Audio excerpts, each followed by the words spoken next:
Hello, titia chegou, minha gente. Vamos para um texto hoje do Instituto Ioscas, né? Hoje eu vou fazer aqui a leitura de um texto publicado no site Instituto Ioscas no dia 5/5/2025 e o título é Um Grande Mestre. Vamos lá para a leitura. Um grande mestre.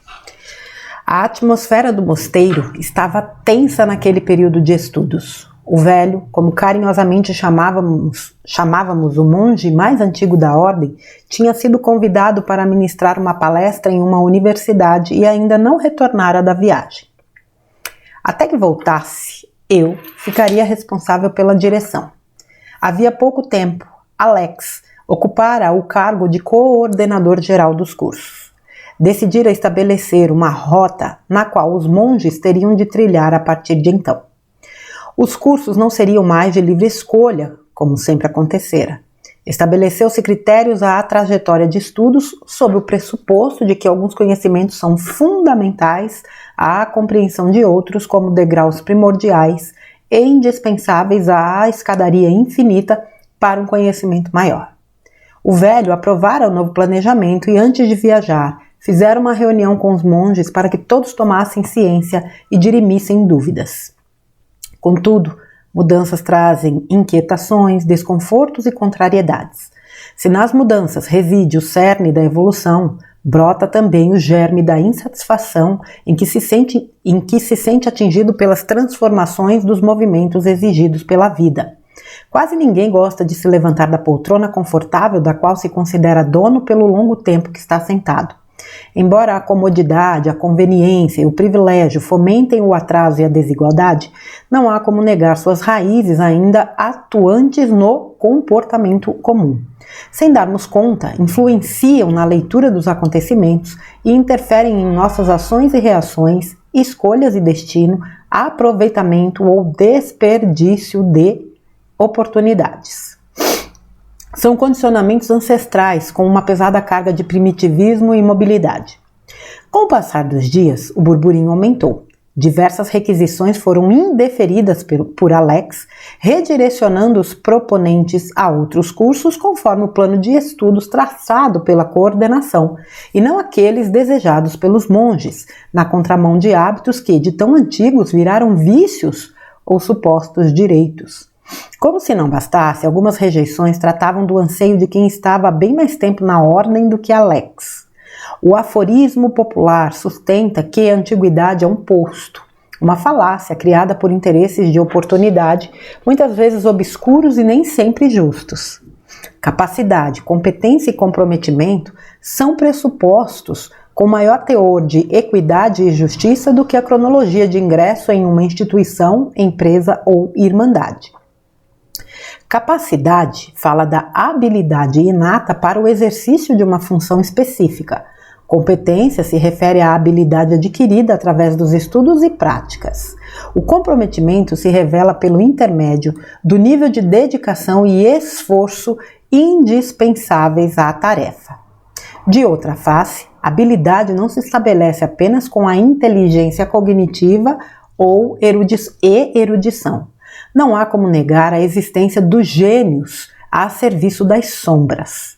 Não raro, eles somos nós, quando insatisfeitos ou contrariados. Fomentamos conflitos, desagregação e, por consequência, ainda que inconscientemente, semeamos dor e sofrimento. Bons e nobres sentimentos são essenciais no exercício de separar o bem do mal. Cabe-nos a meticulosa tarefa de valorizar a luz reverberada na utilização das virtudes como meio de deslocamento por entre os obstáculos inerentes às relações e ao cotidiano. Humildade, simplicidade, compaixão, delicadeza, sensatez, firmeza, paciência, tolerância, honestidade, pureza, entre outras virtudes, na confluência do amor com a sabedoria, ilustra o nível de desenvolvimento espiritual alcançado. Em situações de conflito, a lucidez, aliada ao equilíbrio emocional, se mostra mais útil valiosa e necessária, do que qualquer genialidade ou diploma, sem importar a capacidade de cognição em resolver complicados cálculos matemáticos, citar autores consagrados ou o prestígio da universidade cursada. A insatisfação escalou tons no mosteiro. Embora a maioria tenha aceitado de bom grado as mudanças, lhe reconhecendo a importância e a necessidade, percebia-se a formação de um pequeno grupo de monges descontentes cujo comportamento beirava a revolta. Poucos, quando articulados e insistentes, podem abafar a voz da maioria e contagiar os desprevenidos e distraídos. Então, o perigo se alastra. Como responsável pela direção na ausência do velho, por inexperiência, eu demorei a agir para debelar os ânimos acirrados e manter o mosteiro unido. Até que estávamos na cantina, reunidos para o almoço, quando Ibrahim, um dos integrantes mais antigos da ordem, que teve a sua requisição rejeitada pelo Alex, sob a alegação de que antes de realizar o estudo pretendido, precisava cursar outro como pré-requisito, questionou em público o motivo do indeferimento. A decisão se pautara nas novas regras estabelecidas, sem levar em conta o conhecimento, a experiência e a trajetória de Ibrahim no mosteiro ao longo de tantos anos.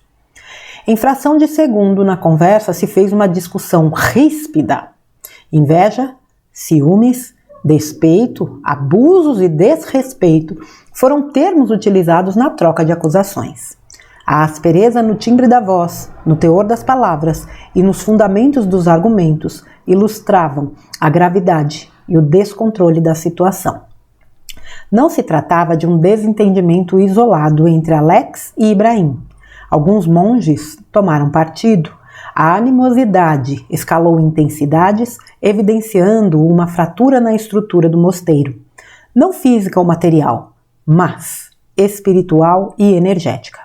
Empresas, famílias e amizades, impérios, tribos e casamentos, antes prósperos e felizes, desmoronam diante da desatenção com movimentos dessa natureza. Ao contrário do que muitos acreditam, o maior perigo não vem de fora, mas reside latente e paciente do lado de dentro, à espera do descuido e do desequilíbrio para se manifestar e destruir tudo e todos ao redor, inclusive e principalmente a si mesmo. Somos hospedeiros, lanceiros e herdeiros da nossa própria tragédia. Não cabem lamentos nem reclamações. O mal-estar se instala de imediato na presença da discórdia e da incompreensão. A ambiência na cantina, onde todos os monges estavam reunidos para almoçar costumeiramente alegre e descontraída, restou pesada e sombria. Atônito, pedi que os dois me acompanhassem até o gabinete da direção. Embora não soubesse exatamente como agir, entendia que algo precisava ser feito de imediato na tentativa de impedir que o conflito se alastrasse e a desavença amargasse outros corações. Deixei que cada um expusesse suas razões, incentivei o diálogo e o entendimento, mas fui incapaz de costurar a paz. Estavam irresolutos e inflexíveis em suas posições e convicções. Se foram com a promessa de que refletiriam sobre seus comportamentos. Havia a necessidade premente de expandirem suas fronteiras internas para que um coubesse no coração do outro. Foi o meu pedido a ambos. Apesar de desejar, eu não acreditava que naquele momento isso fosse possível. Estavam fechados para a clareza do pensar e a serenidade do sentir, como sempre ficamos quando somos dominados pela intransigência, ódio ou mágoa. A irredutibilidade se sustenta na denominada certeza de túnel, aquela que o olhar se fixa em uma única direção, sem levar em consideração a enorme beleza e as mil possibilidades do universo que existe e pulsa além das paredes da incompreensão e da intolerância, que amiúdam e estreitam o objetivo e a verdade. Em momentos assim, se faz imprescindível que algo ou alguém seja capaz de demolir essas paredes para, então, encerrar os conflitos. A reboque, desaparecerão os sentimentos densos e sofrimentos que acompanham e estimulam a discórdia. Antes de viajar, o velho havia realizado uma palestra em que desenvolveu o seguinte raciocínio: vivemos em momento planetário no qual ninguém ainda conseguiu se desligar por completo das influências que ancoram o atraso, estimulam os confrontos e aprisionam em vícios comportamentais que tanto postergam a evolução. Em maior ou menor grau, ainda oscilamos entre luz e sombras. A dualidade existe, mas não precisa perdurar. Em algum momento há de ser superada. Uma jornada intrínseca e extrínseca a um só tempo, que não fala apenas sobre encontrar a paz, mas permite o movimento primordial à liberdade. Ser livre não é meramente fazer o que se tem vontade. Isto os inconsequentes e irresponsáveis sempre fizeram, sem jamais oferir qualquer vantagem evolutiva. Entre outras questões, a genuína liberdade versa sobre a desconstrução das prisões insalubres e dolorosas do sofrimento, nas quais cada um se coloca por desconhecer como aprimorar e conduzir as próprias escolhas. Acontece, nas vezes, que não conseguimos enxergar as 1000 possibilidades que sempre estarão à nossa disposição. Quem diz que não tem escolhas, nada sabe sobre escolhas, revela imaturidade ou falta de coragem. Quando uma decisão não é capaz de gerar bem-estar, reequilíbrio e serenidade, significa que outra, ainda escondida ou inadmitida, está à espera. A recusa em agir ou reagir no modo automático, no qual, lançados pelos conflitos, ódios, medos e mágoas, costumeiramente despencamos nos despenhadeiros da dor, é passo primordial à transformação. A liberdade se inicia com a autopermissão de ir onde nunca estivemos dentro da gente. Não há outro jeito de encontrar o sagrado, abrir portas e seguir em frente. Faz-se necessário deixar morrer uma parte de quem somos todos os dias. Do contrário, não haverá espaço para alguém diferente e melhor que possa renascer em nós. O sofrimento não é normal e inevitável, porém, uma enfermidade da alma cujas raízes O sofrimento não é normal e inevitável, porém, uma enfermidade da alma cujas raízes remontam às próprias incompreensões típicas da imaturidade, apegada às asperezas, privilégios, impaciências e intolerâncias, usadas como lentes para interpretar o mundo e filtros para direcionar os relacionamentos. O cenário se apresentará cinzento, os personagens parecerão amargos e, a miúde, os resultados se mostrarão trágicos. Não se trata apenas da incapacidade de compreender pessoas e possibilidades, é bem mais. Tratamo-nos mal quando nos movemos por orgulho, vaidade, ganância, vingança e egoísmo. Sem darmos conta, geramos o mal-estar e as adversidades que vivemos. Fomentamos o celeiro das contrariedades e depois alimentamo-nos desses sofrimentos. Enquanto recusamos a encontrar as escolhas que afastem a angústia e reconduzam ao equilíbrio, desperdiçaremos um sem número de oportunidades de avanço e crescimento. Eram palavras valiosas à vida que também serviam de prenúncio aos acontecimentos que logo ameaçariam a integridade e a harmonia do mosteiro. Pela manhã, após o desjejum, os monges se dividiam pelos diversos cursos oferecidos. Almoçávamos. A tarde era reservada para leitura, conversas e reflexões. Antes do jantar, ocorria uma palestra comum a todos. Com pequenas variações, assim era a rotina do mosteiro. Naquela noite, conforme planejado, a palestra estava a cargo de Ibrahim.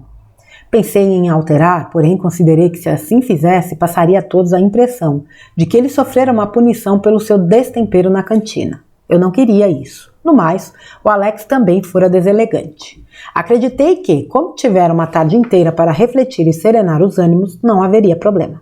Eram pessoas adultas, cultas e bem preparadas. Ledo, engano. Equilíbrio emocional. Não se aprende nos livros.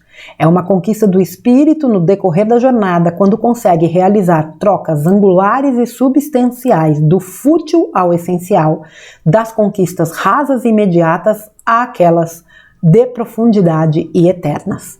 Trata-se da arte da abnegação, fundamental ao equilíbrio e à força indispensáveis aos movimentos seguintes, senão nos manteremos estacionários em conflitos e sofrimentos sem fim. Sem que eu fosse capaz de evitar, se instalara um duelo velado no mosteiro. 2 pequenos grupos disputavam quem detinha a razão e a verdade. Qual vontade prevaleceria em lastimáveis encenações de poder fútil e vazio? O tema da palestra versava sobre um texto de Platão denominado O Anel de Giges, no qual um pacato camponês, ao encontrar um anel que tornara invisível quem o usasse, passou a praticar atos abomináveis de ganância e vingança, antes impensáveis àquele homem aparentemente humilde. Ao ficar protegido pelo manto da invisibilidade, uma desconhecida e improvável personalidade revelara a verdadeira face do pastor. Desde o início da palestra, com evidente desvio de finalidade, Ibrahim fez um paralelo com a função recentemente ocupada por Alex, repleto de provocações subliminares às decisões do jovem coordenador. Argumentara de modo fictício, sem citar nome ou instituição, como indivíduos, sob os mais diversos e altruísticos pretextos, se valiam de cargos ou poderes pontuais para prejudicar pessoas com quem tinham problemas, antipatias ou rivalidades. Alguns cargos, pelos enormes poderes investidos, se equivaliam ao anel de Giges, ao revelarem aspectos ocultos da personalidade de quem os exerce quando se sentem intocáveis. A reação de Alex, embora franca, foi igualmente agressiva. Uma confusão sem precedentes se instalou. Nunca acontecera algo parecido no mosteiro. Graças à sensatez e à serenidade presente na maioria dos monges, os 2 grupos foram impedidos de prosseguir com as ofensas, evitando consequências ainda mais tristes e lamentáveis. Após o arrefecimento dos ânimos, sem prejuízo das emoções exaltadas, pedi que todos se recolhessem aos seus quartos. Era momento de pensar. Ninguém jantou naquela noite. Com o sono intermitente e agitado, acordei antes do amanhecer. Fui à cantina em busca de uma caneca de café. Eu estava muito chateado. Não apenas pelo mal-estar criado, mas pelo fato da confusão ter acontecido quando o mosteiro estava sob a minha direção. Para minha surpresa, ao chegar, encontrei o velho sentado a uma das mesas próximas à janela com vista para as montanhas. Ao me ver, fez sinal de que havia café fresco no bule. Enchi uma caneca e me sentei ao seu lado. Não encontrei o tradicional sorriso, tampouco qualquer traço de condenação em suas feições. Sua fisionomia era de serenidade. Entendi que ele já estava ciente do ocorrido. Antes que eu pudesse fazer qualquer comentário, Alex e Ibrahim entraram na cantina, acompanhados de Heitor, o monge argentino, psicanalista, escritor e meu grande amigo. De imediato, compreendi que o velho já conversara com Heitor. Em consequência, os monges tinham sido convocados para uma conversa. Todos devidamente acomodados, o bom monge pediu para que cada um expusesse suas razões na tentativa de explicar o ocorrido. Permitiu os contra-argumentos quantas vezes entendeu necessários. Não autorizou a partes ou interferências para que da conversa não se fizesse uma discussão. Ao perceber que os fundamentos se tornaram repetitivos, seja por desnecessidade em prosseguir, seja para não esgarçar uma relação já desgastada, encerrou o debate. Manteve-se em silêncio com a clara intenção de conceder tempo às indispensáveis reflexões. Um precisava ponderar os argumentos apresentados pelo outro, para compreender se eram úteis e aplicáveis ao seu jeito de pensar, sentir e olhar, e assim sair de onde estava, dentro de si mesmo. Após alguns instantes, ele pontuou: todos têm o direito de conduzir suas vidas da maneira que melhor lhes aprouver. Contudo, para cada ação existe uma reação conforme o movimento realizado, dentro e fora da gente. Inexoravelmente, bem-estar, alegria, encontros e avanços ou conflitos, ruptura, sofrimento e atraso. Quando existe um grupo de pessoas em torno de um propósito em comum, há de haver ordem, disciplina e respeito. Isso vale para empresas e famílias, instituições e irmandades, amizades e casamentos, aqui no planeta ou nas terras altas. Ordem é uma determinação de origem superior, com o objetivo maior de estabelecer uma relação harmônica e próspera entre os integrantes de um grupo específico. Em alguns casos, como amizade e casamentos, não cabe a unilateralidade das regras, que devem primar pela pluralidade de opiniões na busca de um ponto comum, possível e saudável, com o aceite prévio dos envolvidos. Em outros, a relação hierárquica deve ser obedecida no entendimento que cargos e funções são distribuídos em razão da competência, capacidade e comprometimento dos seus integrantes. Quando assim acontece, geram soluções e constroem pontes. Do contrário, se tornam fontes de problemas e erguem muros. As diferenças de olhares não são antagônicas, porém complementares, cabíveis e bem-vindas, desde que expostas com respeito, clareza e serenidade. No mesmo tom, as decisões devem ser respeitadas. Aos que ocupam funções diretivas, jamais devem se permitir as tentações do orgulho, da vaidade, da ganância, do revanchismo, entre outras sombras. De outra face, não devem ter apenas o respeito como guia, mas também a humildade, a simplicidade, a compaixão, a sinceridade, a delicadeza, a firmeza, a justiça, a pureza, entre outras virtudes. Disciplina é o cuidado e a atenção com os preceitos indispensáveis da boa ordem, seja daquele que dirige, seja de quem é dirigido, para que os objetivos traçados em prol de um bem comum não se percam, porém restem direcionados rumo ao objetivo pretendido. Por sua vez, o respeito trata de regra fundamental de se colocar no lugar da outra pessoa, sem nunca fazer o que não gostaria de sofrer. E em um patamar mais elevado de dignidade, em entregar na mesma medida que gostaria de receber. Não disse mais nenhuma palavra. A intenção era de que as ideias expostas encontrassem lugar na mente e no coração dos monges. Pensamentos transmutam sentimentos, a depender do teor ou do quilate. Emoções impulsionam ou aprisionam o pensar. Portanto, este movimento simbiótico é a forja da genuína liberdade. Tudo mais são paredes erguidas em argamassa de devaneios e incompreensões na construção de antigos e recorrentes cárceres repletos de agonia e de dor. As fisionomias de Ibrahim e Alex estavam bem diferentes. Enquanto Ibrahim tinha os olhos marejados, Alex mantinha o semblante fechado. Em um tom de voz baixa, com evidente emoção à flor da pele, Ibrahim se confessou arrependido. Apesar de ter motivos para pensar que os monges mais experientes não devessem receber o mesmo tratamento dos recém-chegados quanto à escolha e alocação nos cursos, a forma como manifestou o descontentamento estava errada e agravou a situação. Perdeu-se de si mesmo quando se deixou irritar. Estava sinceramente triste por ter levado o mosteiro a tamanho conflito, próximo a uma fratura institucional. Pediu perdão a Alex e disse que repetiria o gesto perante os monges no café da manhã. Se tornara pública sua insatisfação e destempero, o pedido de perdão também deveria acontecer perante todos. Tomado por profunda alegria, o velho se levantou, trocou um forte abraço com Ibrahim e comentou: "A nobreza de seu espírito não me surpreende."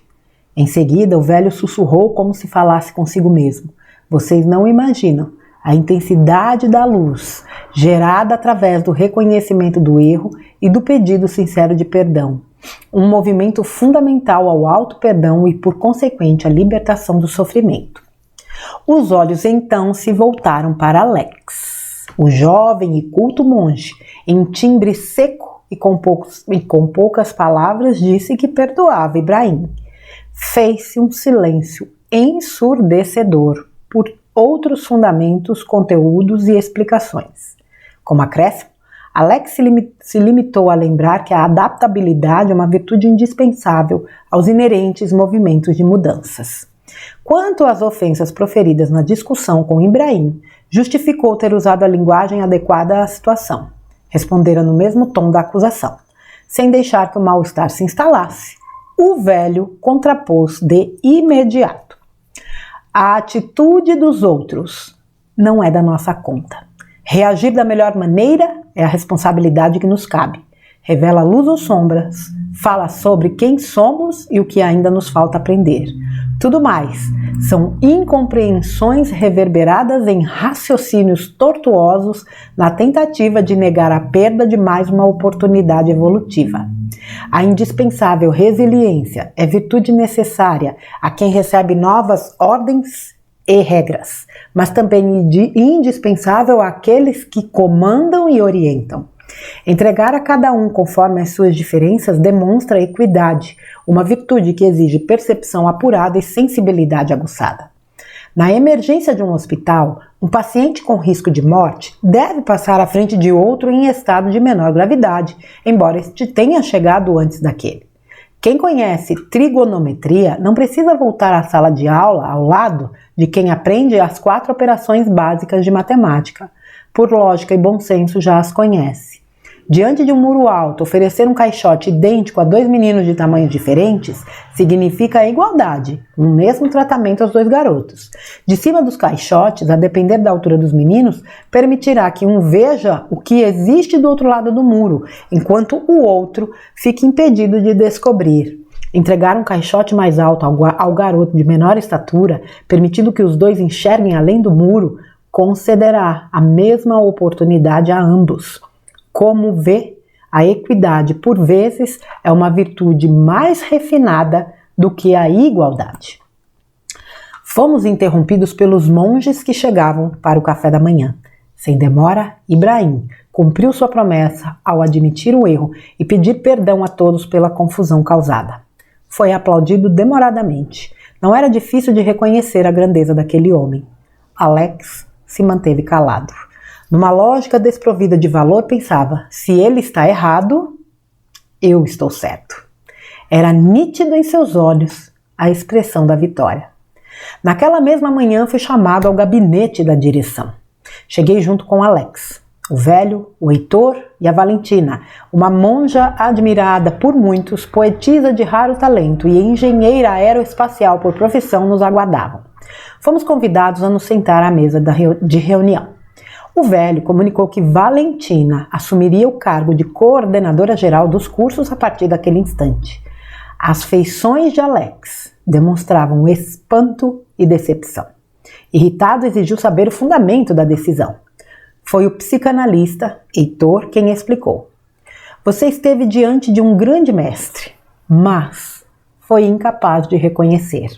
Isso mostra que, apesar dos cursos que fez, dos livros que leu, ainda não está qualificado para funções de comando, pois desconhece os mecanismos básicos de autoconhecimento.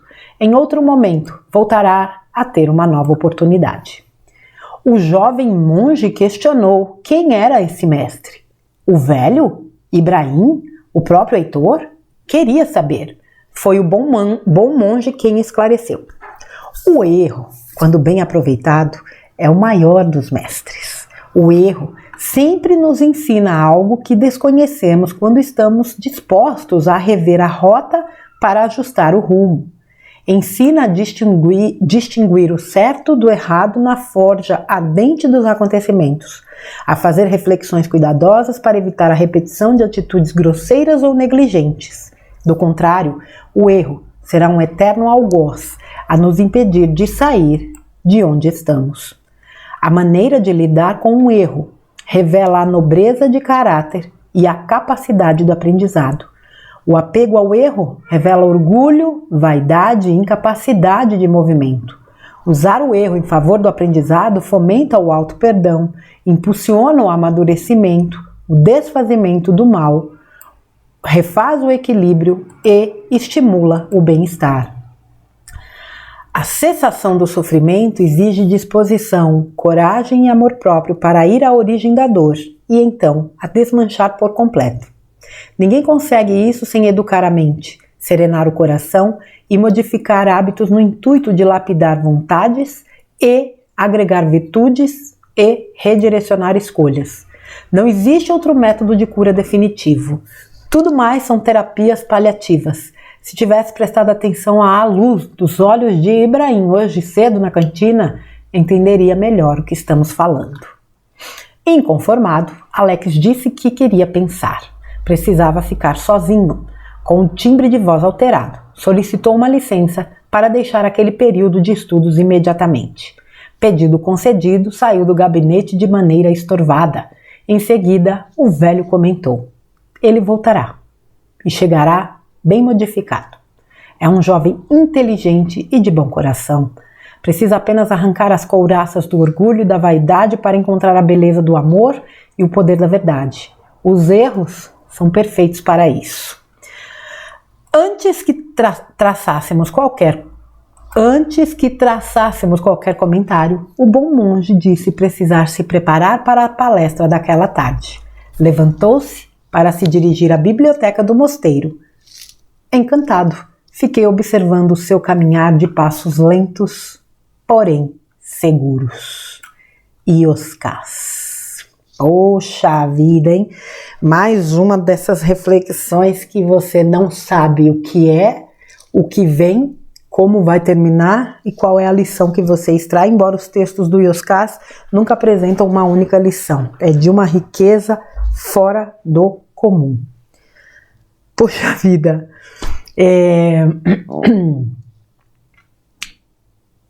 Quando ele, aqui na parte final, né, o Heitor fala para ele que ele não conseguiu reconhecer um grande mestre, eu fiquei na dúvida também de quem seria esse mestre, né? E esse mestre é o erro. Como a gente precisa elevar a nossa capacidade, né, de entendimento para alcançar isso, né? O quanto o erro, que professor ou que mestre é o erro.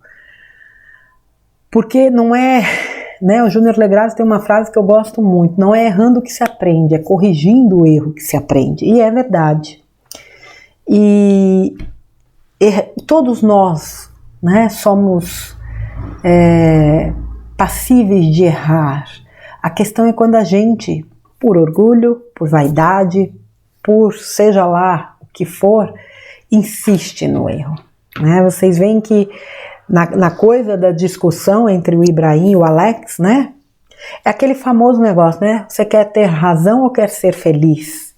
Esta é uma reflexão que a gente realmente precisa começar a fazer. Muitos de nós já fazemos. Porque razão, cada um tem a sua. Todo mundo carrega aí um pouco da verdade. Verdade não é algo absoluto, né? Numa realidade de dualidade como nós vivemos.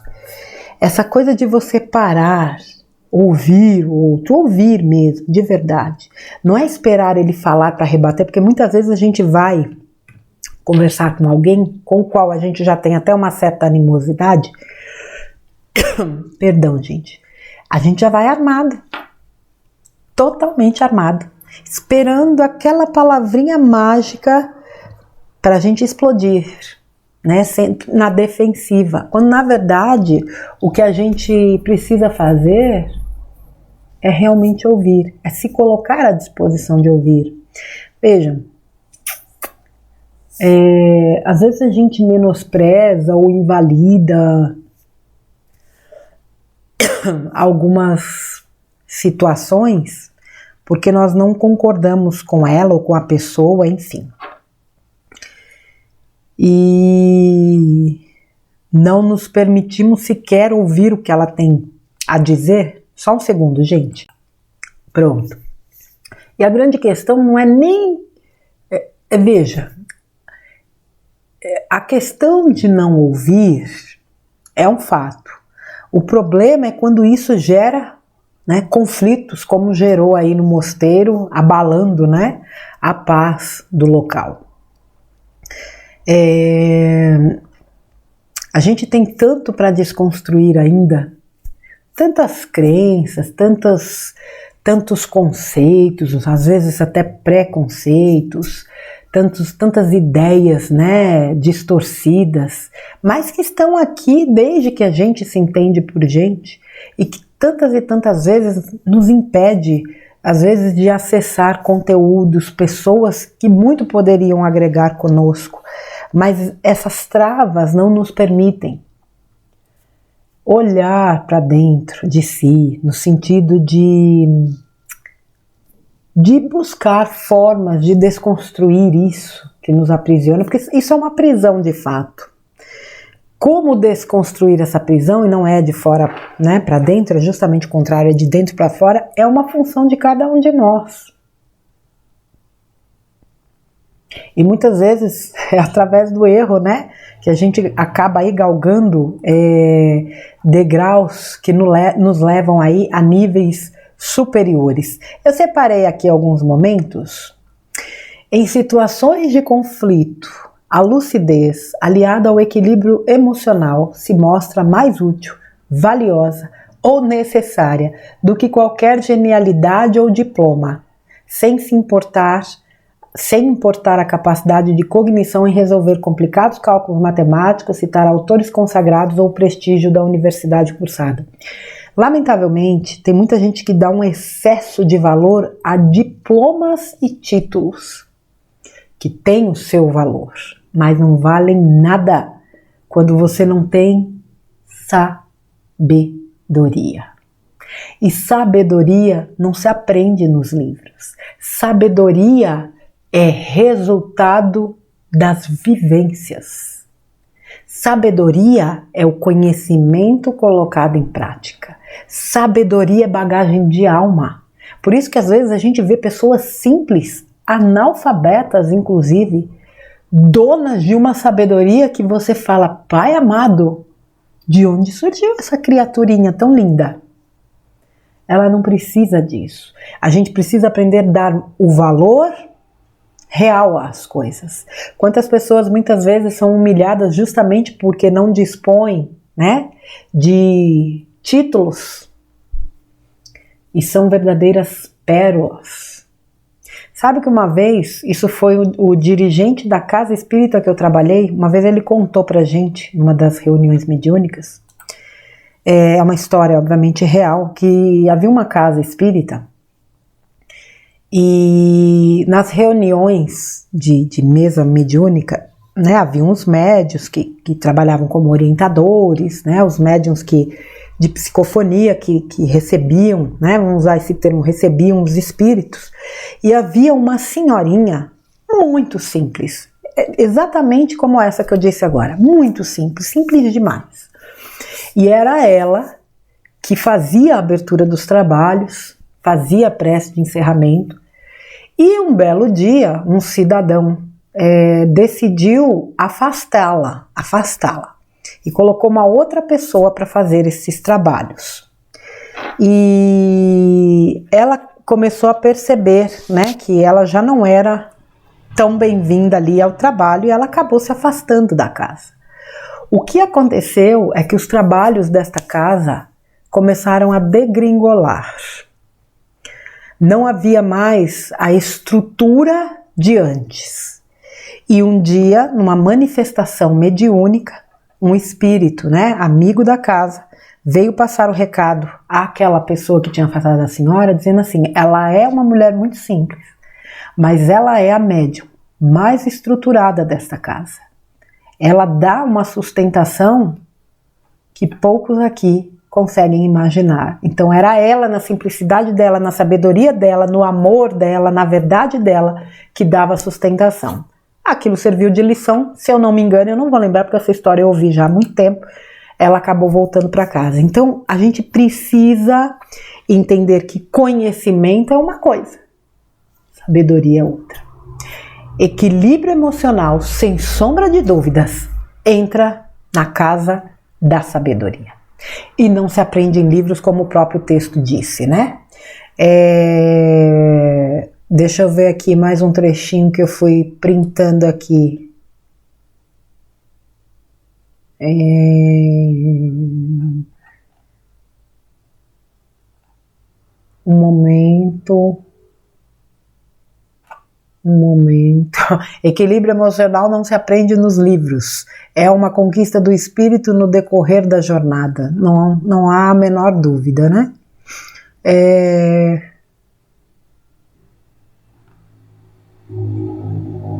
As diferenças de olhares são antagônicas, porém complementares, cabíveis e bem-vindas desde que expostas com respeito, clareza e serenidade. O fato de se pensar diferente não é um problema. Muitas vezes as ideias realmente se complementam. A questão é quando a gente quer impor. Às vezes, eu sempre disse assim, tudo vai da forma de falar. Há formas e formas de se falar. Quantas e quantas vezes a gente já não lidou com pessoas que tinham uma ideia diferente da nossa, e em diálogos de todas as ordens, aconteceram situações onde o conflito, né, se deu, e situações onde não houve nenhum tipo de conflito. Pelo contrário, as informações realmente se complementaram. Por quê? Porque provavelmente foram lidadas de ambas as partes com serenidade, com respeito. Porque não adianta você querer impor. A gente não está aqui para isso. Quando a gente, de repente, né, entra num processo de conflito, como esses dois meninos entraram, e a gente realmente, já que faltou equilíbrio emocional naquele momento, vamos dizer assim, mas depois a gente reflete e repensa, e percebe que a gente cometeu um erro, reconhece esse erro, isso sem dúvidas é muito valioso e realmente é um grande... Aí você percebe o quanto o erro realmente é um grande mestre, né? E essa coisa de pedir desculpas, a gente sabe que não é uma tarefa simples. Há que se trabalhar realmente com um aspecto muito importante, a humildade. Porque errar não é o problema. É persistir neste erro, ou não aprender com ele. O erro é uma ferramenta sem dúvida nenhuma, né? Uma ferramenta de evolução. Então ele diz aqui, o velho, né? Vocês não imaginam a intensidade da luz gerada através do reconhecimento do erro e do pedido sincero de perdão. Um movimento fundamental ao auto-perdão e, por consequente, à libertação do sofrimento. Outra ação aqui indispensável, auto-perdão. Sem isso fica complicado. Não adianta a gente fazer uma coisa e depois ficar se arrebentando. Por quê? Por quê? Por que eu fiz isso? Por que isso? Por que... Não, pelo amor de Deus. Não. Então, antes de mais nada, se trabalhar para liberar este auto-perdão, né? Aí tem uma parte aqui, final, já lá mais pro finalzinho, que o velho fala: a atitude dos outros não é da nossa conta. Reagir da melhor maneira é a responsabilidade que nos cabe. É exatamente aquela frase. Não é o que nos acontece, é o que nós fazemos com aquilo que nos acontece. E esse nos acontece pode ser uma situação, pode ser a ação de uma pessoa sobre nós. A ação é dela, não é minha. Eu preciso ter controle sobre aquilo que eu faço, que eu penso, que eu sinto. É o 90/10, né? 10% é o que nos acontece, 90% é como nós reagimos àquilo que nos acontece. E é exatamente isso que vai revelar, né, dentro da dualidade, aquilo que é mais intenso em nós. Eu diria que praticamente aquilo que nos domina. Não tem aquela história, vocês já me viram dar esse exemplo várias vezes, de um sábio que está sentado contando uma história. Eu não vou lembrar aqui os detalhes, mas ele comenta, né? Existem 2 cachorros dentro de mim, um mau e um bom. E alguém pergunta para ele qual deles é o mais forte. E ele responde: aquele que eu alimento mais. Se eu alimento, né, o bem, obviamente que eu estarei evoluindo, crescendo e me fortalecendo nessa energia. Se eu alimento o oposto, não tem como, né? Aqui aí depois ele fala, né? Porque a grande briga do Ibrahim era o fato dele ser um monge antigo e o Alex veio depois, mas o Alex se tornou coordenador e acabou, né? Atuando, isso gerou um conflito e o monge dispõe ali uma série de exemplos, né? De que essa questão de tempo, de estar mais tempo no mosteiro, não é não é algo a ser considerado como, não é uma qualidade, né, gente? Ele dá o exemplo do hospital, então uma pessoa que está ali no hospital e de repente chega uma emergência, é claro que aquela emergência vai ser atendida primeiro, né? Então, a gente precisa entender a igualdade e a equidade. Ele dá aquele exemplo do menino, né? 2 meninos num muro, só que um é alto, o outro é baixo. Você dá um caixote do mesmo tamanho para os dois, você está agindo com igualdade. Só que eles não têm o mesmo raio de visão, ou o mesmo nível, não é raio não, nível de visão. Quando você dá para o maior um caixote e para o menor você dá um caixote maior para eles terem o mesmo nível de visão, aí é equidade. E é o que ele falou, né? A equidade, por vezes, é uma virtude muito mais refinada do que a igualdade. Então, cobrar certos resultados eu vou dizer por uma formatação, porque ele é mais velho de empresa, ele tem mais direitos, é complicado. Às vezes o outro quem entrou é mais competente. Tem até tem um texto, deixa eu ver se eu acho, deixa eu dar uma pausa aqui.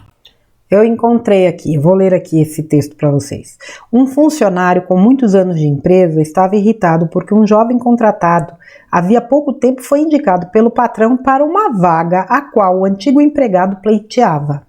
Essa vaga implicaria em um aumento salarial e responsabilidades equivalentes. Um belo dia, ele procura o dono da empresa para fazer uma reclamação. Patrão, tenho trabalhado durante esses 20 anos em sua empresa com toda a dedicação, só que me sinto um tanto injustiçado. O Juca, que está conosco há somente 3 anos, está ganhando mais do que eu e foi promovido para um cargo superior ao meu. O patrão então respondeu: João, foi muito bom você vir aqui. Antes de tocarmos nesse assunto, tenho um problema para resolver e gostaria de sua ajuda. Estou querendo dar frutas como sobremesa ao nosso pessoal após o almoço.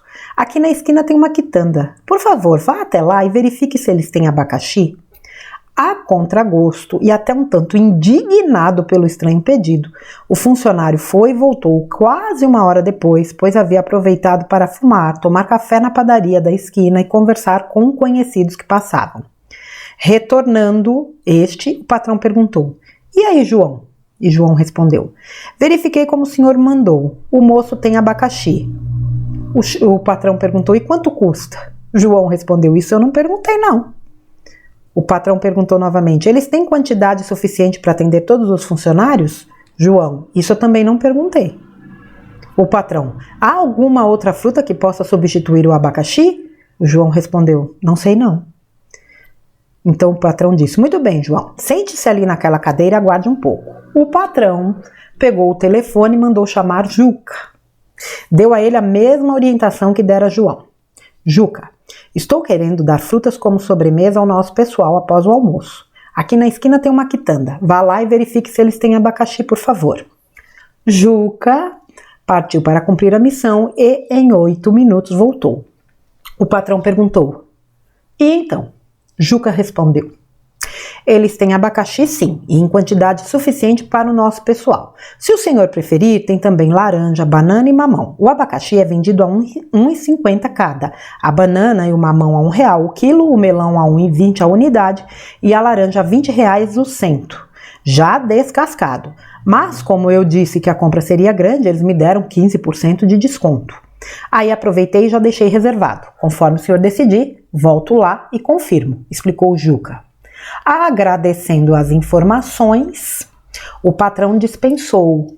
Voltou-se para João, que permanecia ali sentado, e perguntou-lhe: João, o que foi mesmo que você estava me dizendo? João respondeu: Nada sério não, patrão, esqueça, com licença. E João: deixou a sala. Não é por nada não, antes de fazer o comentário, mas que frutinhas baratas, hein? Rapaz do céu, onde é essa quitanda? Pai amado, veja, R$1,50 um abacaxi. Mas vamos lá. Esse texto, ele acaba complementando, né, essa parte. Então o rapaz, o novato, entre aspas, ele simplesmente trouxe o serviço completo, sem que o patrão pedisse. Isso é atitude, isso é proatividade. Tem gente que se você falar, né, se você pedir para fazer qualquer coisa, ele vai fazer só aquilo. Tem gente que não, ela já tem uma visão quase de 360 graus, ela sai fazendo tudo. Não é tempo de casa que traz esse tipo de, vamos dizer, de qualidade ou de habilidade. É uma habilidade desenvolvida, sim, mas a pessoa traz isso com ela, já está na natureza dela. Então, assim, eu tô com 50 minutos de vídeo aqui. Esse texto, né, nos apresenta o erro, mais uma vez, como um grande mestre. E realmente, se você parar para pensar, quando alguém erra, aquilo revela de fato o caráter, né, a nobreza de caráter e a capacidade da pessoa aprender. Quando ela não aceita, como, né, o Alex pensou, né, que se o Ibrahim está certo, eu estou errado. Não era essa a questão.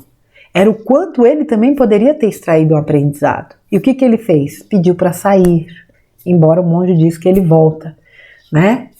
Pode ser até que gere algum texto aí depois. Mas, de qualquer forma, usar o erro em favor do aprendizado nos impulsiona, nos ajuda a corrigir, a melhorar, a crescer, a evoluir, né, a cada um de nós, e isso também, obviamente, vai impactar no externo.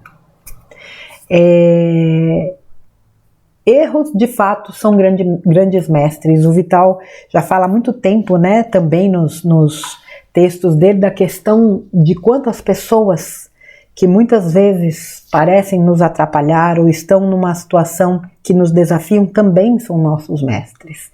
Porque de alguma forma a gente ainda precisa desses professores. E quanto mais a gente se dedica a aprender, menos a gente precisa deles. Por isso que é tão importante a gente expandir e olhar as coisas de uma visão mais ampla. Sem também ficar pensando que tudo é para nos agredir, tudo é para nos afetar. Não, as pessoas têm opiniões, têm os seus conceitos, têm a sua forma de sentir e de pensar, assim como nós temos a nossa. E a gente não quer agredir o outro. Por que o outro vai querer nos agredir? Existem pessoas que agridem outras? Existem, mas às vezes a gente generaliza e é preciso olhar para isso também. Aprender a respeito é fundamental, minha gente. Você pode não concordar, sequer gostar, mas respeito é fundamental. Tá certo? Eu deixo aí então a leitura deste texto do Instituto IOSCAS, publicado no último dia 5/5/2025, um grande mestre. A gente se vê aí num próximo conteúdo, crianças. Fiquem com Deus. Um beijo carinhoso e até a próxima.